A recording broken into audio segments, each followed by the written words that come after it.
we go. We're live. What's up? CineNerds here. Some technical difficulties, but we are rolling. I am JP. I'm Ryan. And I'm James. And we're your CineNerds. And we have a very special guest this evening with Mr. William Butler. How's it going? Hey, guys. How's it going? Thank you for having me on. Oh, yeah. Thank you for coming. We're trying to stay warm here. It's been cold in Ohio. Yeah, so what's the weather like? What's the weather like there? It can't make up its mind as usual because it's Ohio. Yeah, right. It's 60 one day, then it's 25 the next. So that's another day in Ohio. Yeah. So, and we were just talking. You've been here, so I'm sure you've gotten a taste of it. Yep. Well, one day it's 70 degrees, and the next day it's waist deep snow. It's awesome. We were filming there. We were doing the Baby Oopsie series. People would tell me, you probably want to buy like 3 days worth of groceries. I was like, what? Are you crazy? And then sure enough, we couldn't get the door open to get to the grocery store. You've been here for some of our finer moments. Yeah, I absolutely love it there. I'd probably move there if I wasn't so chicken shit, but it is a really great place. Of course, I would want to live in like Cleveland Heights, Yeah. I've had a taste of every bit of Ohio, and so Cleveland Heights has to be, I have to say, my fave. We filmed out in Mansfield. I don't know if you guys know where that is. These guys played last year. We played with Incarceration. We played with Limp Bizkit and POD. Cool. Yeah. Coal Chamber. Yeah. I worked with Kurtz. I've known Bob Kurtzman since I was 17. So we went out to Crestline and we filmed a little kids movie out there a couple years ago. And I was in Crestline for a while. And I was in Mansfield. Oh my gosh! And then just almost 3 solid years in Cleveland, which I really, really like filming there. It's great. The people are so great in Ohio. It's very different than here in Los Angeles. Without a doubt, I have a friend who lives out there as well, and it's I would say it's a little more personable here. That's all. Yes, I mean the thing that's great about filming there is you're like, oh, I wish we had money for a cherry picker, and then somebody on the crew raises their hand like, my brother has a cherry picker. He'll be here tomorrow morning. It's like, problem solved. Like, there's a lot of that, Here, people are charging you for the squares of toilet paper. It's people walk across the room and the meter's running, so it's not quite as a fun filmmaking experience for the independent filmmaker. And I've been out California a number of times, being on tour. The last time I was out there last year. And I had decided, we had a day off, and I had decided I was like, I'm going to the movies. And Terrifier 2 had just came out.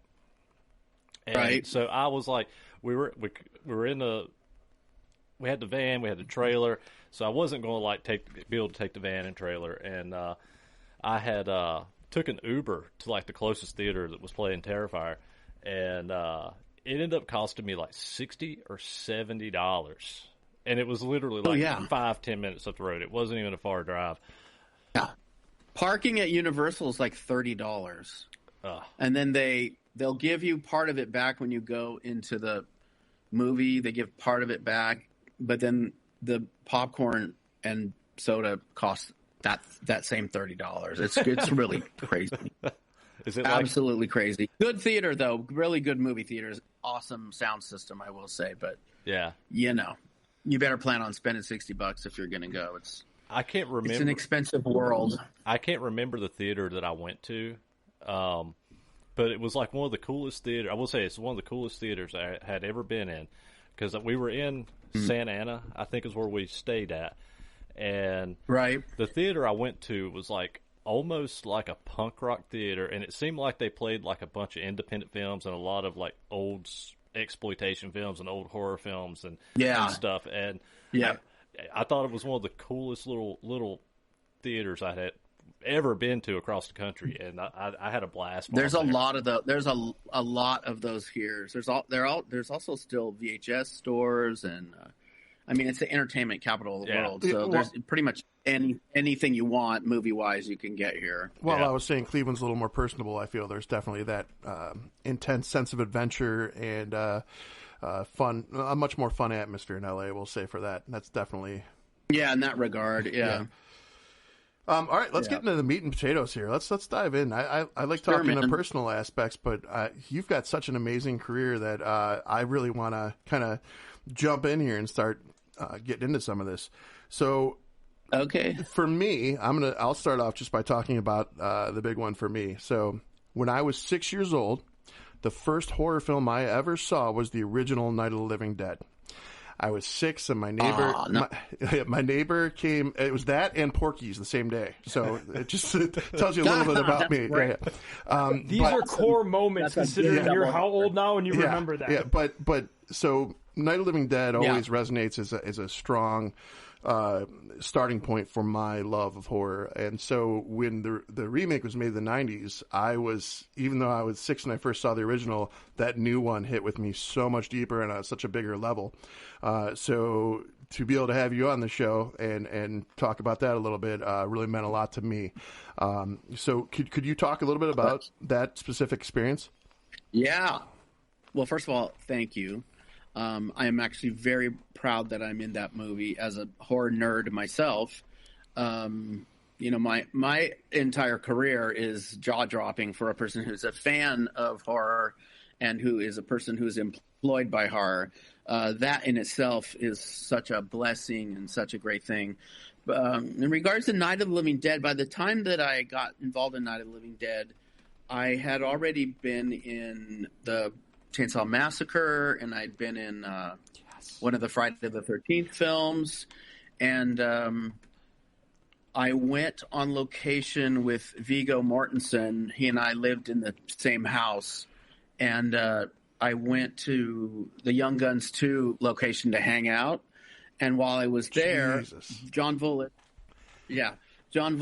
was my best friend who I grew up with. He's passed away, but Johnny Vulich was an award-winning special effects artist. He did the vampires in Buffy, and he did the X-Files. He did, Babylon 5. He was very well-known. And he called me and said that he was in Pittsburgh, and he heard my name was mentioned for consideration for the Night of the Living Dead remake, which I almost fainted. That's awesome. Because I'm such a huge George Romero fan. One of my favorite films is the original Dawn of the Dead. Watch it like at least once a year. I just couldn't believe that I was being considered for it. So this is before email, and this is before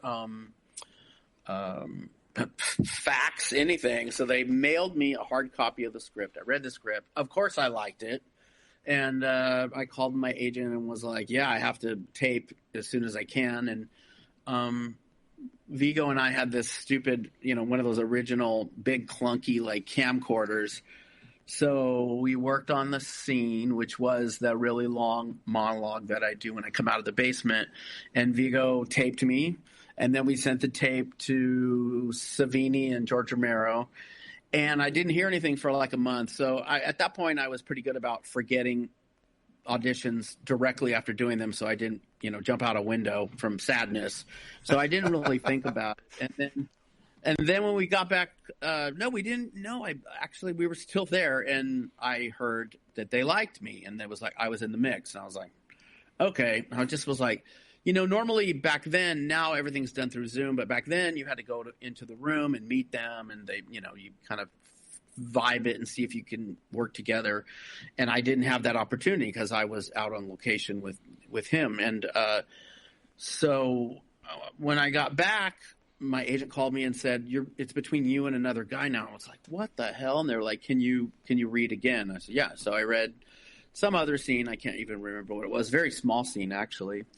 And then the next thing I knew, they told me that I got it. And I just could not believe it. I talked to Savini on the phone, and he said that I had gotten the job and that George really liked me. And I was just so overwhelmed. And then the movie got put on hold for a while. I want to say it was like 3 months. I remember reading that it got put. It was pushed back a bit. Yeah. Yeah, and I kind of, I was so excited to be asked to the party that I almost didn't believe that it could be true. So when I heard that it was put on hold, I was like, oh, well, of course it's put on hold because this isn't going to happen because I'm not going to be in the greatest horror film of all time, in my opinion. And I was like, okay. So then 3 months went by, and then it was one of those things where I got a call, and they're like, you have to come to Pittsburgh tomorrow morning. I was like, okay. So I got on a plane, and I flew out there, and everyone was there, and they put us in this hotel, and I had to go learn how to shoot a gun. I was such a dummy. I did such a good job on the audition convincing them that I was this dopey redneck when, in fact, I was anything but. And I got there. I'd never even held a gun. I didn't even realize a gun was so heavy. I was such a dork. And I got there, and I had to train with the shotgun. They took me out, and we went out shooting guns, and it was really fun. And that's basically how I got involved in it. And it was an amazing shoot. That's awesome. Yeah. Unbelievably amazing. Yeah. And for me, I'm not a big remake guy, but a couple remakes that always stood out to me that I love. One of them being the 80s Blob, and the other one being the Savini 1990 Night of the Living Dead. I'm a huge fan of the 80s Blob, too. I read for that one, too, actually. Oh, really? I didn't get it. I was that, but I love that remake. Yeah. I don't think the Night of the Living Dead that I was in, I don't think is a better one, but I think it's by that time, there was a lot of young people that had never even seen the original. And there's this whole contingency of dumb people that won't watch black and white movies. So there was a lot of people that hadn't seen it. So I think we did a pretty good job considering that it had a very big, large reputation to hold up to. I don't think, if I had to just throw my 2 cents in as a viewer, I don't think there's any point of that movie that I didn't appreciate or love that didn't hold true to the original and stay the course. It was just wonderful. So bravo, happy to have you. And I'll thank you. All I can tell you is it was completely terrifying. My first day was that really hard monologue where I do 5 pages where I talk about my uncle, and I think I was sitting on an apple box, even though I don't know the movie. I don't know why it would be an apple box, but I'm pretty sure I was sitting on an apple box. Maybe I was supposed to be kneeling. But George Romero was, and that's my first hour of filming. George Romero was sitting 4 feet away from me, watching my every word, and I just kept. I am going to be fired by the end of the first page of this. I just can't. And then I got through the first monologue, and I looked over at him. He smiled and gave me a thumbs up, and I was like, "Oh, thank God I'm not fired."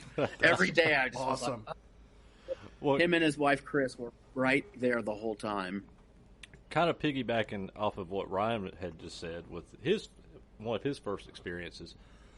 I remember, and I don't think I can't remember which one I saw first, if it was Friday the 13th or Texas Chainsaw Massacre, but Texas Chainsaw Massacre always stands out to me because it's a great movie. Yeah, Texas Chainsaw 3 was actually the first Texas Chainsaw Massacre movie I had ever seen. I never saw the original. Had not seen part 2 at the time. And that's a bummer. And when 3 came out, and I was pretty young when it came out. I think right. I was probably maybe between 8 and 10 probably, and when it came out, I watched it, and I was like, I love this. And for years, even after I went back and watched the first and second one, for years I was like, Texas Chainsaw Massacre 3 is my favorite.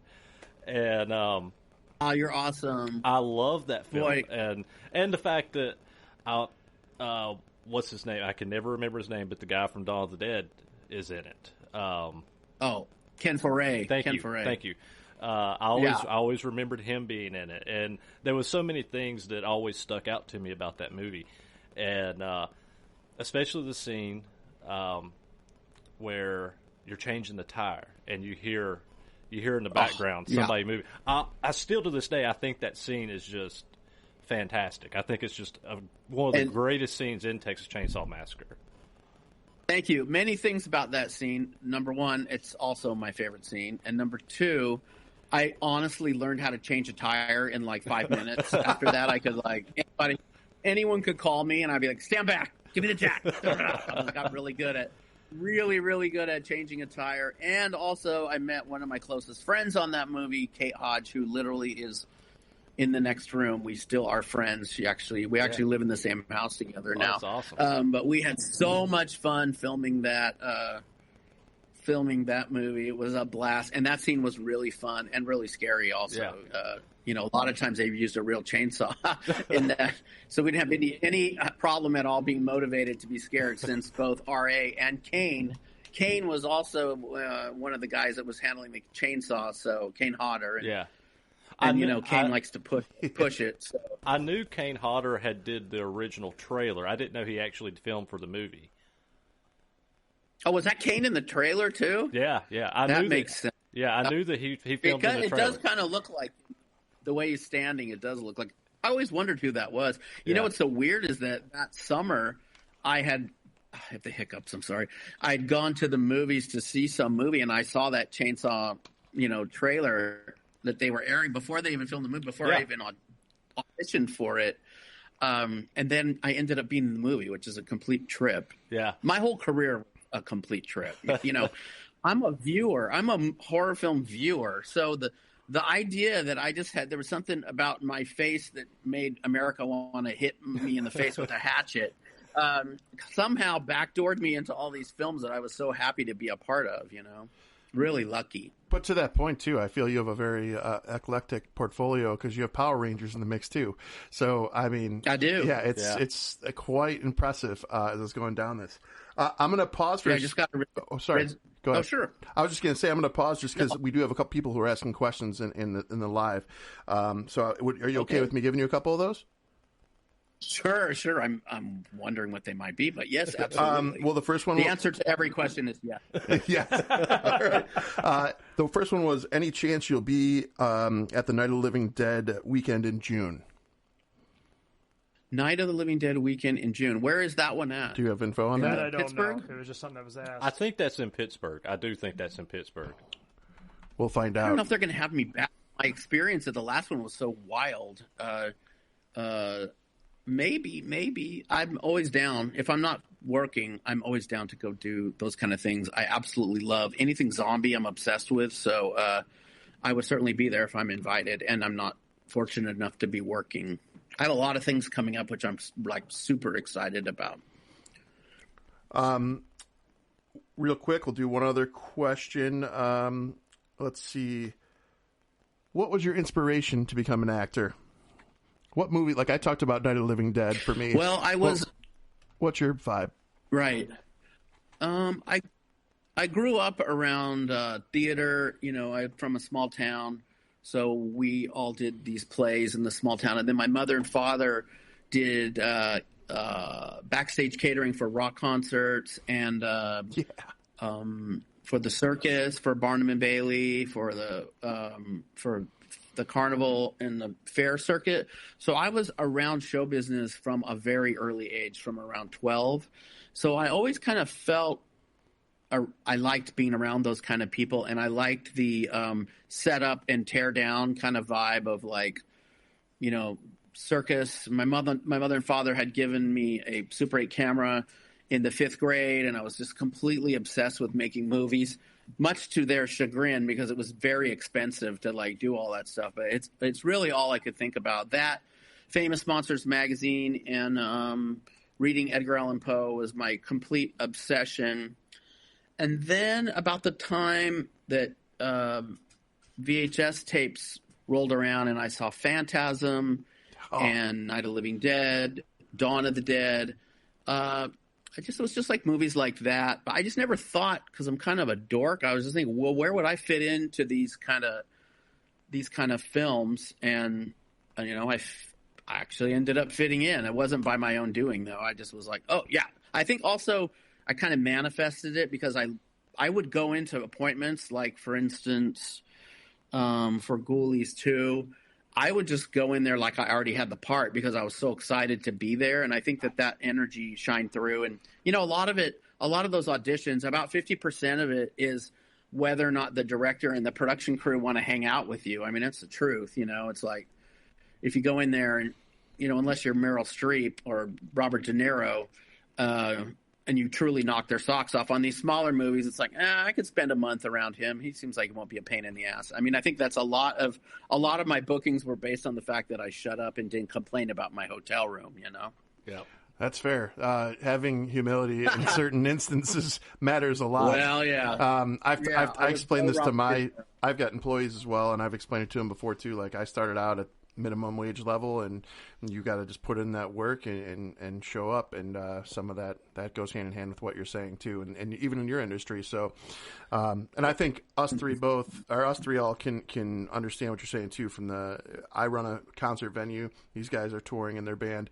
We all have kind of the itch in the entertainment industry. It's definitely got the allure. So when you start doing it when you're younger and you grow with it, it stays with you for sure. Yeah. Well, now I'm like, I was saying, and to feed off what you were saying, I get, as a musician, especially, I go out I'll be on these big fucking shows, where it's just like you could look out and there's just a sea of people, and or big tours and touring with guys. Yeah, I toured with a band called Gemini Syndrome, which had Megs from Cold Chamber that plays guitar for him. Cold Chamber was like one of my big influences growing up, and so it was like I go out on tour with this guy. It's like I become friends with this guy that I kind of idolized, and it was a weird weird dynamic for me. But I know it's really yeah. But then it's like you get in there, and it's just like you just have to walk around like you own this, and you're not shy. You get on stage and you show the people, hey, I belong here. Yeah. But you do it tastefully without being coming off arrogant. Yeah. So. Yeah, I think the only time you're 100% right on that. Yeah. And usually by now I'm pretty good. Like I'm not starstruck by anyone. I will tell you, the one time, there's two times that I got fumbly was I was directing at Disney Channel, and they said, we need you to come in and direct this Reading Together campaign commercial. I said, okay, cool. Who's the talent in it? And they said it was Jamie Lee Curtis. And I think it was one of the only times that I saw her and was like absolutely tongue-tied. When I saw her, I just was like, oh my God, that's Laurie Strode. Yeah. And I was like, blah, blah, blah, blah. And she recognized it and was like snapping her fingers like, all right, get it out of your system. I was like, all right, okay, I'm good. I can do this. I did that. And then also, it's funny you were talking about Jamie Lee Curtis. I met PJ Souls a few years ago. Yeah. And I kind of did the same thing when I met her because of Rock and Roll High School, and then Halloween, it was one of those childhood crushes, for me. And when I met her, I started to direct her. I started to direct her, and I just went, and then she looked at me like, stop looking at Jamie Lee Curtis and direct. I was like, oh, okay. Sorry. Yeah, you're right. I mean, how can you not, though? I know. It was just like and even getting better with age, just getting an Oscar. She's just an incredibly cool person. Yeah, absolutely. A couple more questions there. Okay. What do you got? If you can read my writing. Okay, I like this one because you may like this little side bit on this one. So, this question is, what inspired Gingerdead Man and Demonic Toys? Okay, that Gingerdead Man. That's an easy question. I was a writer for National Lampoon magazine when it was cool still. I think now it doesn't exist anymore. And I was involved in LA theater sports, comedy sports, a lot of improv shows. So I was very involved with a lot of comedy here in town. And I really wanted to either write on Mad TV or be on Mad TV. Well, I didn't get on as a performer. And I thought, well, I really want to write on this. So I would write sketches, and I would slip them to my friends to give to the head writers of the show and try to get sketches on the show. And I wrote this short called Gingerdead Man, which was basically a woman was cooking with Poppin' Fresh dough, and Poppin' Fresh came to life and started killing everyone in the family. Well, they loved it, except for they had already done Snuggie, the Snuggie Bear sketch, and which was basically the same thing, but I didn't know it. So they trashed my sketch. So after working for Charlie Band since I was 17 years old, and I had acted in a bunch of stuff for him, and then I eventually started directing stuff for him, writing stuff for him, he said, I need something cranked out really fast. Like, what's the stupidest, like, catchiest, dumbest thing that you ever thought of? And I was like, I have exactly what you need. He's like, what? I'm like, Gingerdead Man. And he's like, oh my God, you're filming in 2 weeks. And so I fired out this script, the original story. And then Charlie calls me back and goes, okay, thank you for writing a $5 million movie. I cannot do this. How about I give you $500 for the idea and I do my own version? I said, absolutely. I love $500. So he gave me $500 and then he did it. He did it really well and very funny. He used a lot of my ideas from the story, but there was a lot cut out. Yeah. So then it was a couple years later, he wanted to do a sequel and I didn't really want to do it. The thing with Charlie is I say these like stupid things thinking that he'll say no, and then he says yes. I'm like, all right, well, I'll do Gingerdead Man too, but I want Hitler to be in it. I'll say something dumb. And then he's like, I love it. Great idea. Put Hitler in Gingerdead Man too. So that's how that happened. And what was the other question you said? Well, I want to add to that, like the original Gingerdead Man. So Gary Busey voiced him. Yes. So I actually know and friends with Electra Busey, his daughter. She is a photographer for artists. She goes around tours and does live shot photos for artists and stuff. She's a really cool girl. She must have a very interesting life at family reunions. She's told me a few stories. But nothing bad. But enough to make you laugh. No, nothing bad. Yeah. He's pretty wound up. Gary's pretty wound up. Yeah. But yeah, and a part of the second part of that question was demonic toys, which you did. Was it 3? Because I don't think I've actually seen, because the only demonic toys ones that I know that I had seen was the first one and Doll Man versus.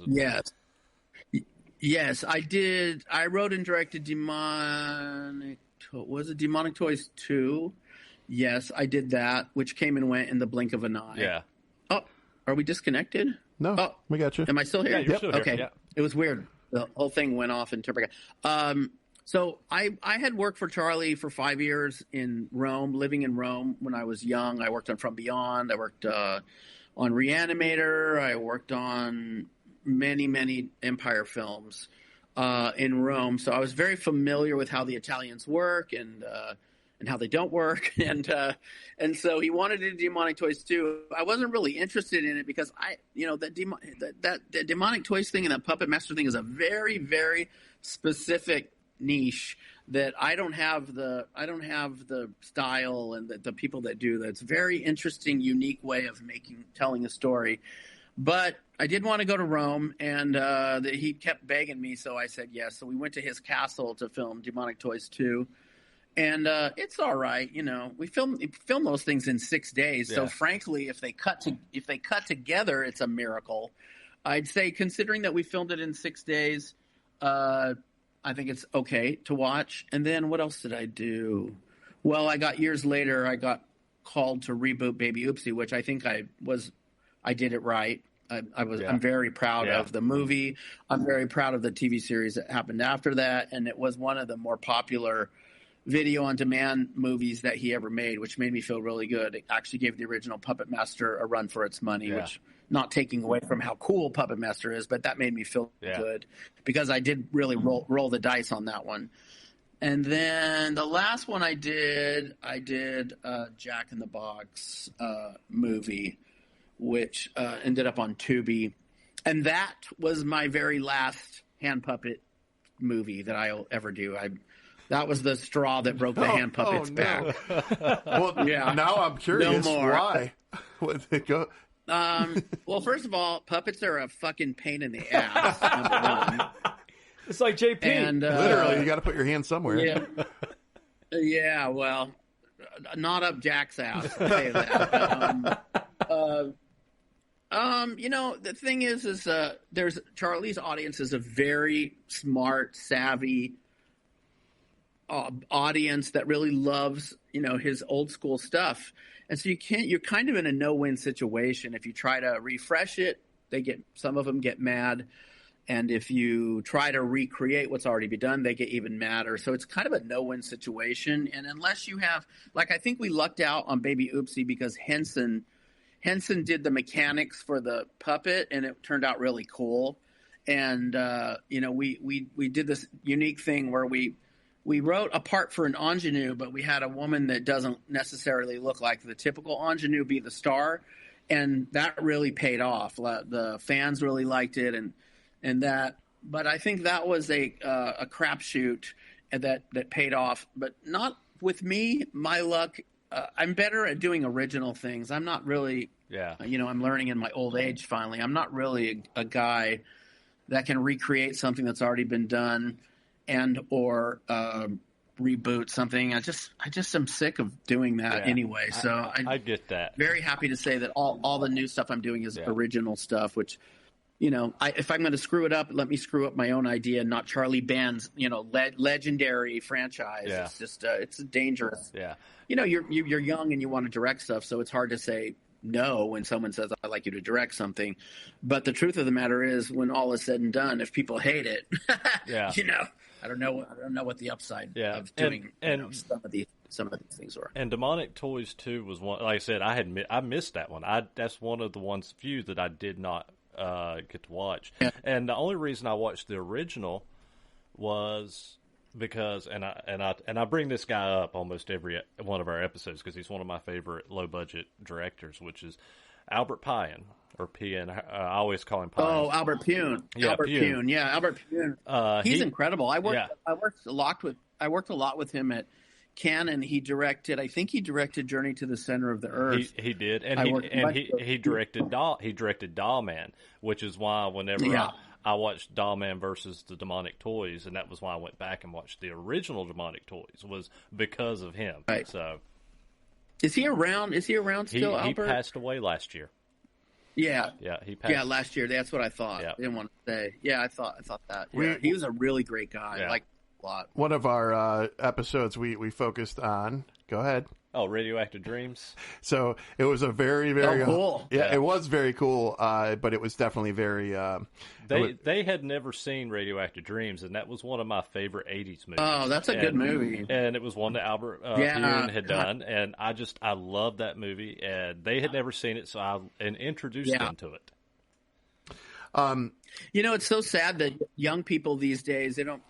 Just remember how exciting going to not even Blockbuster, going to the mom and pop video stores and just standing there for an hour, looking at the artwork, reading the back of the VHS and getting your stack and just that's your Friday and maybe your Saturday.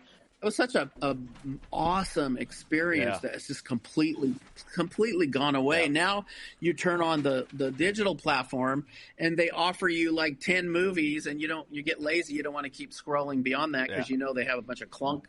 It's just the whole movie experience is just really gone down the toilet. I hope that there's some other medium that is created. It'll probably be a chip that we have to put in our forehead or something. But well, we talk about these challenges. One thing that makes me sad is going to the video store and looking at those VHSs and DVDs and so on. One thing that I really hate right now is especially with all the streaming service and digital. I think I love having access to it. However. Films like Radioactive Dreams and films like that that never got a digital release and never is not available on DVD or things like that. And all these damn. What's the one with the blood and the knife that I bought? I have that app. What's that one called? Screambox, yeah. It's Screambox, and it's I'm a faithful horror person, so I'll subscribe to all of them to support them. Yeah. But truth be said, I think I've watched 2 movies on Screambox. And then Shudder's good, but again, they're like Netflix, where it's they post 10 or 11 movies up there, and then anything beyond that is just like, what is this? I'm not going to watch that. And then what's the other horror one? There's another horror one. Shudder. Oh, Charlie's. Charlie's actually got Charlie Band's Full Moon one. Actually has some pretty good obscure like Italian horror films. I like that kind of stuff too. I like all those weird, Swedish stewardesses and those dumb kind of weird movies. At least it's something different, Like I've literally watched everything on every platform. Yeah. I've gone to the end of the digital streaming world, so even if it's dumb, if I haven't seen it before, I'll check it out. I feel like you're in a unique situation, especially being a writer, director, actor in this era, because we've covered that exact problem in our minds. It's, you got the Marvel takeover, if you will, where everything's got to be so robotic and rinse and repeat, and it's catered to the dollar, not to the viewer. There's just so much strong, independent, up-and-coming directors and writers. So I find myself going to foreign films more often than not because they're not bound by the Hollywood mentality. So, yeah, and also those Marvel movies, like, I will watch everything, but they all look alike now. They're all so colorful, and it's like hard to keep track of what the hell's. And there's always in these weird, alternate universes where it's just like, my idea of a good superhero movie is like Superman 2, like the old one is like, there you go, the Donner cut. That's a fucking movie. Can I ask a question? Yeah. So that's a movie. So how do you feel about the Michael Keaton Batmans? Those are my favorite movies ever. I liked all of those. I like all of them, and I even liked. I even thought the new The Batman. I thought that was. I mean, it's way too long, but I don't know. It's very very stylish, and it kept my attention. I think overall, I liked most of them. I don't think I liked the one where Anne Hathaway was Catwoman. I was pissed off because I thought she was. No one's ever going to beat Michelle Pfeiffer. They should just keep giving her Botox and having her do it in every Like, no one's ever going to beat Michelle Pfeiffer. I think you've literally hit every one of my complaints about movies right now, including the editing and the length of movies, and they're too long. So I love it. You're great. Yeah. I mean, she's wrapped up in black cellophane. Who cares how old she is? Get her out there. Let's do that woman movie, for God's sakes. But yeah, everyone's saying that, you're going to hate the Marvels. You're going to hate the Marvels. I was like, okay, well, now because they say I hate it so much, then I'll probably not hate it so much. Well, sure enough, I hated it. I could barely get through it. Yeah. It's too colorful and it's too busy. Is saying it's too colorful, is that a dumb thing to say? It's just not at all. Just put it in the real world. I think that's easier for me to relate to than Frank Miller's the Mad Max Fury Road. They released the noir cut of that, and like the noir cut, the only Marvel movie I liked was the noir cut of Logan. And those black and white styles, they just hit different. Yeah, those are cool. What was the other one? I was thinking. Oh, I'm one of the few people that actually liked the Flash movie, though. I will say I thought that was cool. No one liked it. I loved it. Yeah, he did. I loved it. Yeah, I thought it was cool. I also always vote for the underdog, so I'm kind of hoping that the guy pulls his shit together, the actor, because he's a good actor. We all have a little slip and fall in the drugs and alcohol department, myself included. So I'm kind of hoping for him to have a career. But I didn't hate that one. I will say, a stupid thing to say. I have to say the one thing I loved about that film. I love that they included Helen Slater as Supergirl at the end with Christopher Reeve. Yes. No, I know Helen Slater. You were going to talk about Nick Cage. Come on. Yeah, we thought Nick Cage was coming in. Helen Sorry. Slater. Helen Slater. God. And that Nick Cage part was so good. Yeah, that was. Oh, my God. Thank you. Thank you for saying that. That whole thing was awesome. Yeah. Yeah. I liked it. I don't know. I'm surprised I liked it. What's your go-to Marvel movie if you had to? I realize that we don't really, the 3 or 4 of us don't really care so much about it. What would you say is the best one? I like the Deadpools. For me, not really a movie, but the Punisher series, the Netflix series Punisher. I love. Oh yeah, I like that. Yeah. Yeah, that's Marvel. I think that street level Marvel heroes are that's the only way they're digging out of this. If I'm going to be honest, I feel like they've.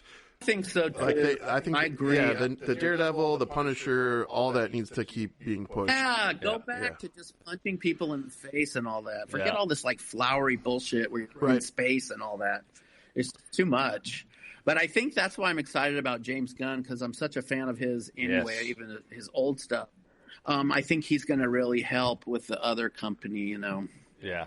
I love James Gunn. I've been a fan of his since back with Romeo and Juliet and stuff like that he did. Me too. And as he progressed, when he did, he's very creative. Yeah, as he progressed, he did Slither and Slither's amazing. Super. Before he even started doing Marvel films, and I was like, man, this guy's a genius. I remember when he was hired to do Guardians. I was like, I had friends that was like, who is this guy? Never heard of him. And I'm like, let me tell you about the rabbit hole of him, because he has an amazing filmography. I'm not a super big fan of he's very creative. Of new era Gunn, but I'll tell you what I do like about him. I like his bluntness with the fans, because the fanboys can really spiral something in a negative direction, and he's just like, sorry about your luck. He doesn't care. Yeah, he doesn't care, and that is absolutely how you have to be, because believe me, as a person who has tried to cater to what I think the fans want, it doesn't work. Either you suck at it because it's not who you really are, or you still don't get it the way they want it, and then they still chew you up and spit you out, you know? And the bottom line is, when you meet these people that shit talk you on the internet in person, not a single one of them does. They're very nice in person. It's just when you're at home with your Metallica shirt, drinking your Big Gulp, typing on your computer, it's a lot easier to like talk shit to someone than when you run into them at a horror convention. Because I've had it Keyboard done. warriors. One of the first. Yeah, right. And I've been one of them. I've been the biggest troll on the planet. I would say, just go with your gut and make projects that make you happy. So that's the best way. And if you can watch it and like it, then that's good enough. Well, it's all a crapshoot. Well, speaking of projects that make you happy, we want to talk a little bit about what you got in the works with K13 Media. And when I got your email this morning, I read everything you had sent me, and I was like, this sounds amazing. Sure. So I read I saw the Circle of Six, and I was like, this sounds awesome. So yeah. It is awesome, and I'll tell you why. And I want it to be creative juice for anyone that happens to be listening to this. You know, I spend a lot of time writing screenplays. I've written over 100 screenplays, and I've sold about 20 of them.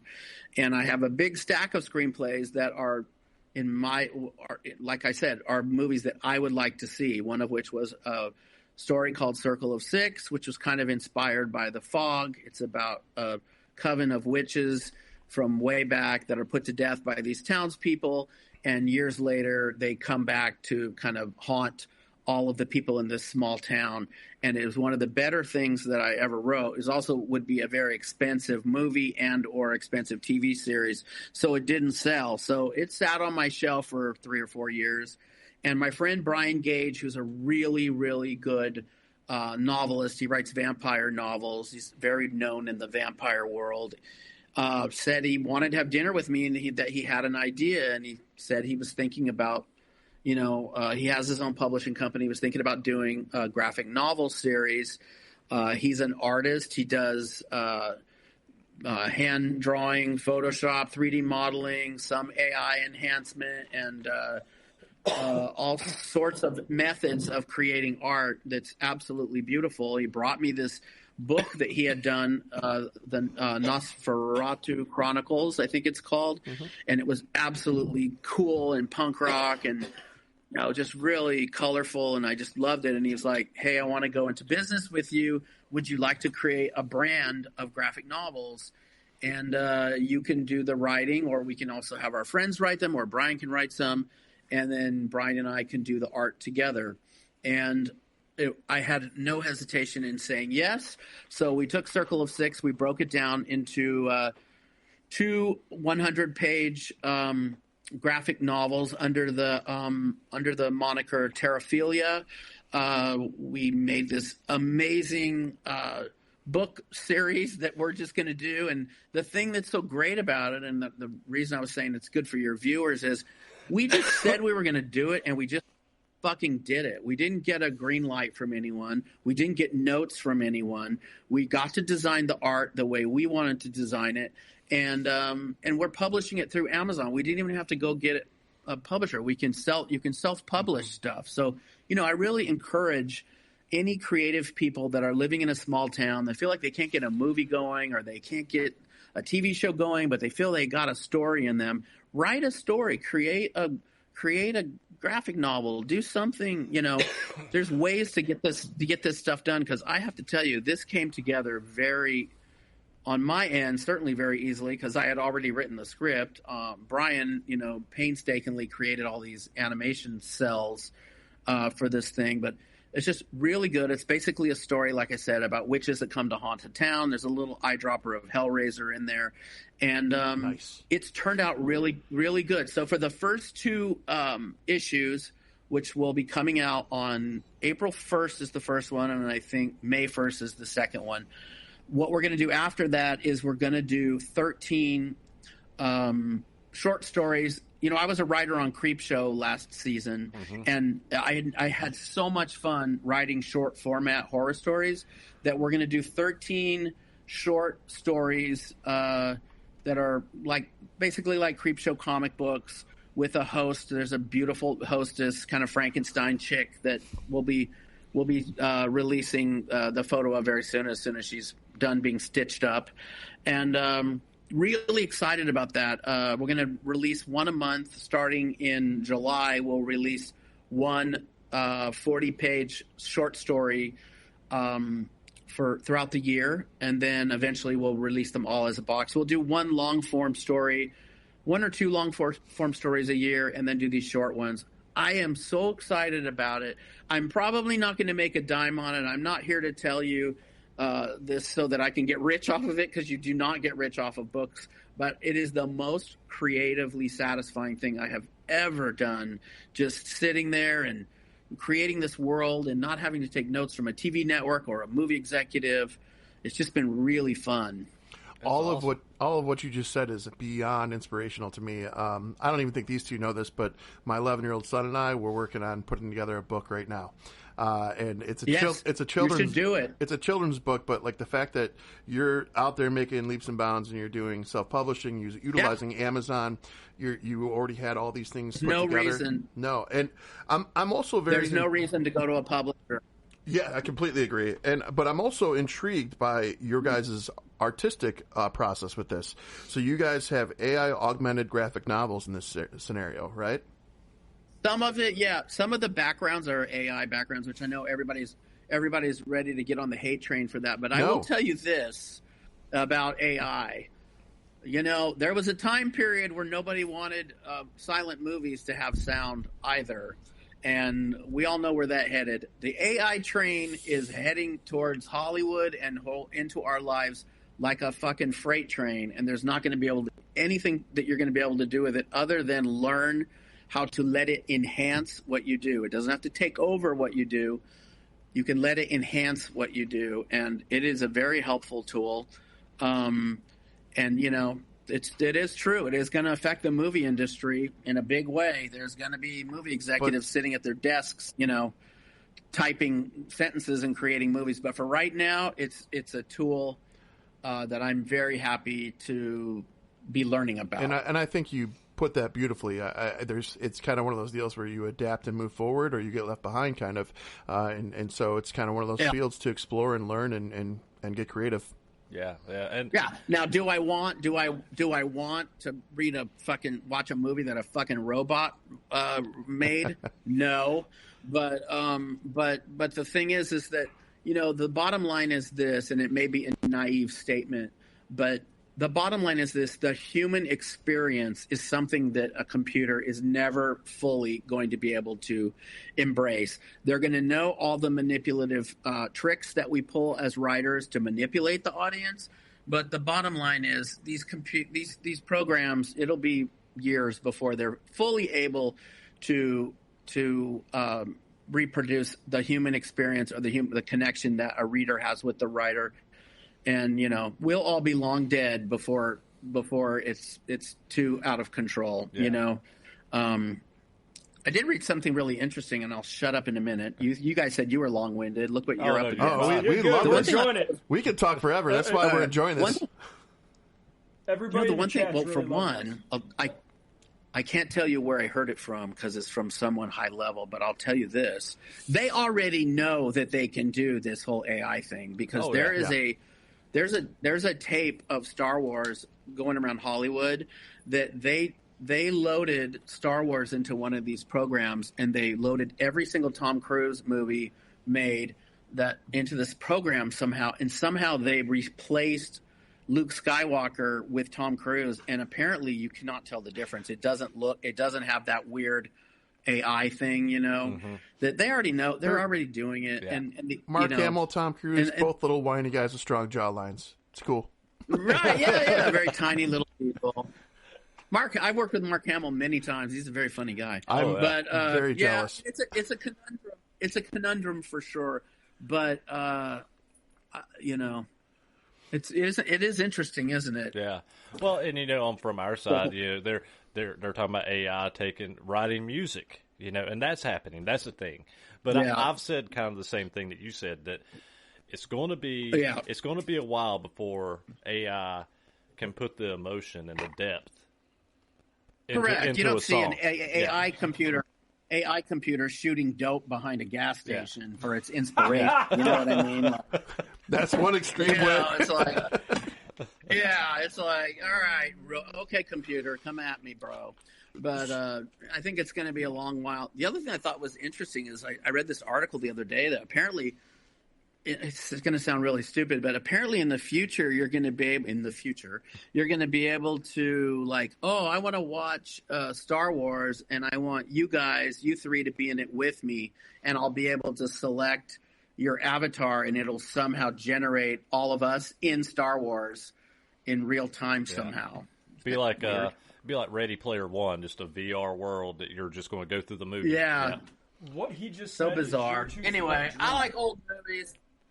Bottom line is I like old fuck-up movies, and, I'm on the wrong side of 50, so I'll be dead soon enough, and I'll be able to take the memory of the cool movies with me, and nonsense. Kids figure it out. I'm the same way, and I get made fun of a lot for it because I love everything from, Dr. Strangelove to like Dementia 13. Mm-hmm. Then you get into a lot of the old Roger Corman stuff, and then you get into like the 80s canon films, and right. Just especially like a lot of those all the Up All Night USA Up All Night films with like Hell Came to Frogtown. Yeah. And yes, I auditioned for that film too. Yeah, you go from Hell. You can watch films called Hell Came to Frogtown, then you can turn around and watch Virgin High, and and it's like I love those films. I love that time period. Any Fred Olin Ray movie, I'm good to watch. Yeah. So just so you guys know, as you guys are listening and watching, if you want to check out this project, Circle 6, as well as the Nosferatu Conspiracy, go to K13, it's the letter K, number 13, media.com, and you guys can check it out. We'll put some of the links in the live chat, just so you guys can have those for reference and check those out too. I, for one, am going to be ordering this, subscribing however I can, especially when the series pops up. Yeah. Just alone. Me too, actually. I'm excited. Your guys' T-shirt alone with the artwork for the Nosferatu Conspiracy, that T-shirt picture alone kind of lured me in. So I'm really intrigued and curious. Brian is. What's that? Brian is brilliant. He's my partner, Brian Gage. He's absolutely brilliant. He works so hard on this stuff, and God forbid anybody make the mistake of thinking that it's all AI with all the bleeding that he's done for these pages. So, well, I guess it's unavoidable. I think on your page too, it also highlights how you guys favor the creator. So I don't think that you guys by any means are just focused on AI, but I like the implementation of how you guys are balancing it out. You guys are all about the unique ideas, the human element, and I'm here for it. I'm a big fan. Yeah, for sure. And, AI is just another tool. It's certainly not at any level where you can type believe me, you can't just type what you want and it churns it up. Anybody that's played with AI absolutely knows what I'm talking about. Yeah. There's a lot of third eyes and missing fingers and, Yeah. no blood, no, one of these days somebody will invent a gore AI program and we'll all sit at home, making Chainsaw Massacre pictures all day instead of mowing the lawn. Yeah, a lot of times you'll go to create that stuff and it'll say, it's too violent, cannot generate, or something to that nature. I've ran into that playing with it. Yeah. You know what I feel is a very serious topic, as long as we're on that topic, the AI world. The only thing that's really weird is, so like, if you guys create the art, like, you guys can lock in the art as yours, but when these things are initially generated, the copyright laws really are kind of wonky at this juncture. They're not as specific as they need to be. They need to figure that stuff out for sure. Oh yeah, they better fast, because that's true. And also people that use it need to be cautious because who knows if it could be retroactive or whatever, They'll figure a way to charge us. Oh yeah, for sure. Oh yeah. Somebody's always going to make money. Except for us. For us. Well, all I can say is for anyone listening, I hope you can hear the cuckoo clock cuckooing above my head.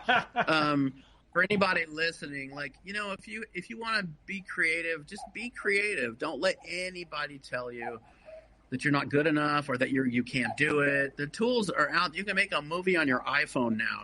It's like there's no reason to not do it. And just do things that you want to see. And if it's something that nobody else wants to see but you, then make it for yourself, Yeah. HBO is trying to get some of the new Game of Thrones season filmed upright so that it fits in people's phones. I thought that was interesting. That's so funny. Did you guys watch that Jodie Foster the crime drama thing? I haven't yet. The True really Detective good. season 4? Yeah. Is that it? Yeah. Yeah, I haven't watched it yet. It was good. So I watched True Detective good, through season 2. I didn't see the third season. And then everyone, though I haven't seen the fourth part yet, the big thing I'm hearing is there's a supernatural element. So I'm kind of intrigued. I think that'd be cool, if that's the case. It was good. I won't ruin it for you. It feels that way for sure. Yeah, it's pretty cool. The sets are pretty. The ending set is really cool. This big ice tunnel is really neat. But I liked it. And she just can't do any wrong. She's just so talented. Yeah, she's great. Do we have any questions? Any other questions? No, you go ahead. Okay, I do have one question that I do want to ask because I read it on your Wikipedia. That it. Okay. So I wanted to which is written by 16-year-old boys. Yeah. So I wanted to sorry, this is great. Yeah. I give James grief about reading off Wikipedia all the time. He does.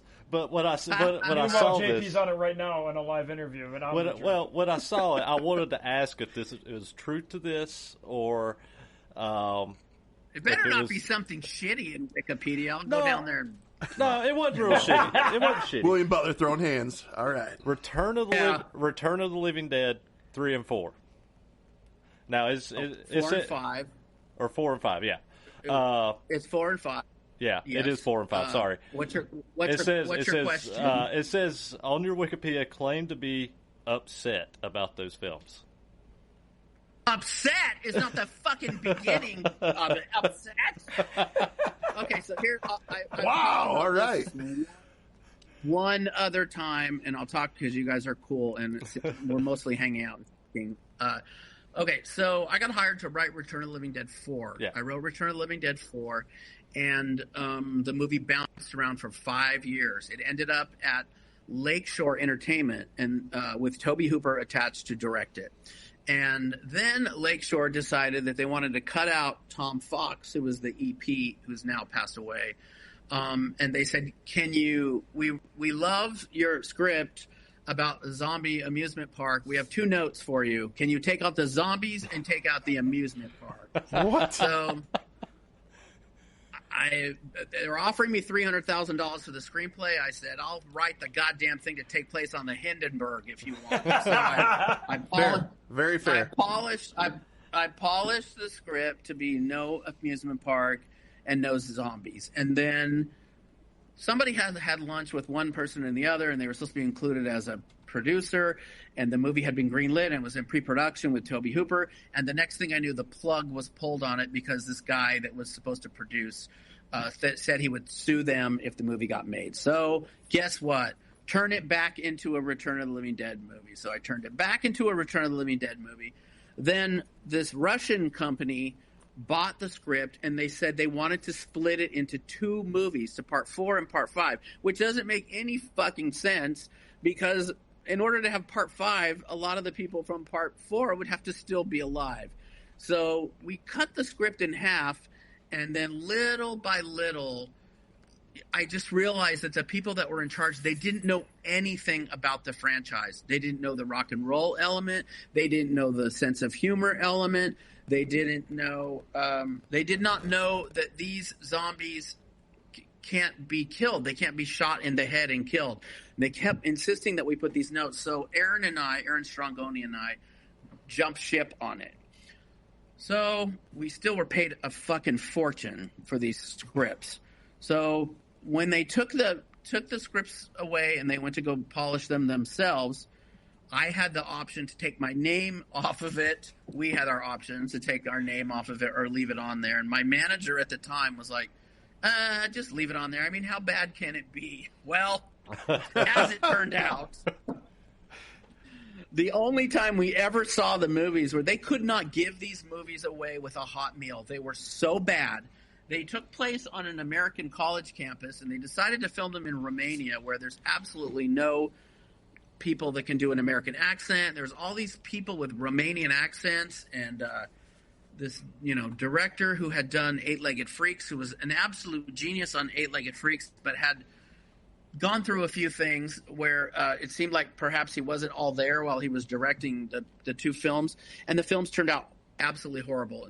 The only time that Aaron and I have ever seen these 2 films is when we saw them appear on Sci-Fi Channel, which is the only place that would air them. They're so bad. That's where I saw them first. That's where I saw it. They're horrible. I saw it when they spelled it the old way.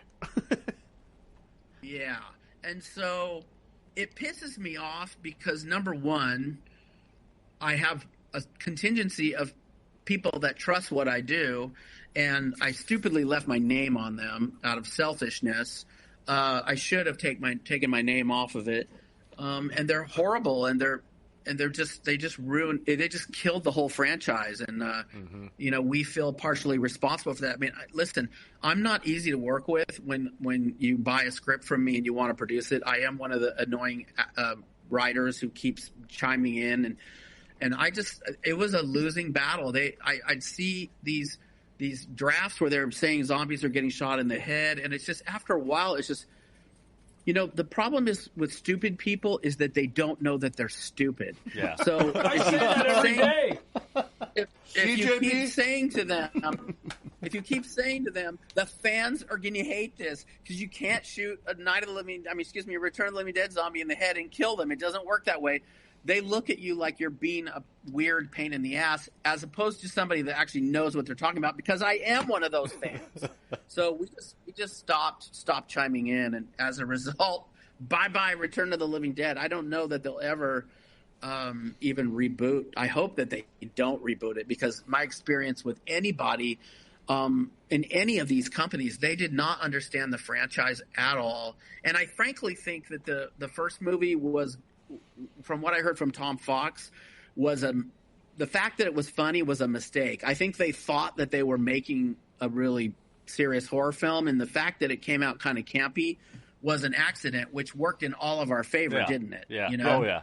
It was really cool, and I think Tom's idea to put rock music in there at the last minute really turned it into something special, and then it got put in the Billy Butler meat grinder, and I ruined it for everyone. I don't know what to say. It's too many cooks in the kitchen on that one. I'll tell you what I got from all of that. I got that you're fan first, and I appreciate that. That's what I got. Yeah, come on. Like, if I don't want to fucking watch it, why are you making the movie? Like, there's nobody. I'll literally watch anything, that's horror or sci-fi. And they just did not. They were like, "Oh, you're over." No, they're not going to notice. I'm like, they're going to notice. Yeah. Believe me, they're going to. I'm still traumatized. So bad. I have dreams about the punk rock chick from. There's that scene where her mouth extends over the guy's head, and she. Oh right. Yeah. So I literally had a dream where I was a zombie scenario, and they're closing in, and she was the one who got me. I just saw the light. The light closed out, turned dark as her mouth came over my head. It was awesome. Well, and the funny. I mean, I think it's a testament. It's a testament as to why zombie stuff is just so unstoppable. It's the most horrific nightmare scenario, that probably will happen one day. It's just, I love all Walking Dead, Fear the Walking Dead, Walking Dead Down the Street, The Crawling Dead. I'll watch any of it. Yeah. Nicotero is a very good friend of mine. I was very happy with Dead City. So I just that was the last one I just saw. Yeah, I even watched Z Nation. That's what a nerd I am. No, I love that. Z Nation was great. Yeah. Oh, that was a good show. So I love that show. So anyway, it looks like I have been talking nonstop. Oh, you're fine. Everyone's enjoyed it, bud. One thing I do want to say, you said that what you were told or understood that the first Return of the Living Dead was meant to be serious. That just blows me away because Tom Matthews in the first and second one, and Tom Matthews is just so funny, and I just love that guy. He's such a great guy. He's so funny. And Tom said they thought they were making a serious movie. Maybe the actors, sensed what it was more so than the they understood the producers. assignment. They understood the assignment. Yeah, as actors for sure. It's such a great movie, man. It's kind of like we were talking about the movie Scream before we got on, but Scream 3. I always say this, that everybody in Scream 3 act like they're doing this serious movie, and Scream 3 is completely bonkers. I think it's the most bonkers one of the Scream franchise. And Parker Posey, I think, has understood the assignment. She came in and played the role campy as crap, and I thought it was amazing. Right? And it's kind of I never met a Scream movie. Boy, what's going on with that franchise now? Everybody's quitting, getting fired. Yeah. Don't you think it's about time that they just suck it up and give that girl her money so she comes back and fixes it? Well, we were talking about either Nev or Matthew Lillard, either one of them, because we still don't know if he's dead for sure. That bring some life back. Give her some money, for crying out loud. I mean, it's like they made enough on it. Yeah. It's just so silly. Just supposed to show you they know our breaking point in this business, But Mr. Butler, I just wanted to thank you guys. No, I wanted to thank you as well, sincerely from the bottom of my heart, because you didn't make this feel like an interview. This felt like we were having a great discussion about cinema, and that's what matters to me. It showed me you're a fan first, and I love that. I'm sure we could probably do 2 more hours worth of content with your career, and it's beyond impressive. And anytime. We're happy to come have back you. anytime, and if I go to Ohio, we got to hang out and dork out. And, for absolutely, sure. Absolutely. So I was told to feed you one. VHS tapes and drink beer on the floor. Oh yeah, absolutely. Oh well, I'll take you to all the breweries too. We'll make a day of it. Hold on, real quick. Hey, have you guys been to the Haunted House restaurant? My wife has. I have not. My wife has. I was going to, and the food's horrible, but I was going to, but we couldn't. The food's get terrible. In. Well, Mr. Butler, I just wanted to tell you real quick, terrible. I'm not a giant horror fan like these two are, but I've had the best time listening to everything you've had to say today. I love hearing background stories. Thank you guys. You guys are awesome. This has been awesome. My wife's been listening. She's been texting me. She's loving it. So thank you so much for your time. Live chat was super. Cool. The live chat was super engaged. Thank you guys so much. Oh my God, I was so afraid of what they might be saying. But thank you so much, you guys, for inviting me. It really means a lot to me. And everybody go chase your bliss. And if you have a parent or a wife or a brother who's telling you can't do it, just tell them to cram it and just do your own thing. Hell yeah. And definitely check out his new graphic novel, Circle of Six. It comes out April 1st. I'm actually going to pick this up because as soon as I saw this, I was super excited. I was like, "This is awesome! I want to read this." So yeah. Okay, cool. Thank you guys so much. Thank you. All right. I appreciate you having me. Have me again sometime. Absolutely, anytime. Gladly. Okay, bye. All right, bye. Thank you guys. Ciao. See ya. All right, thank you guys. Until next time, we are your CineNerds. Later, guys. Bye.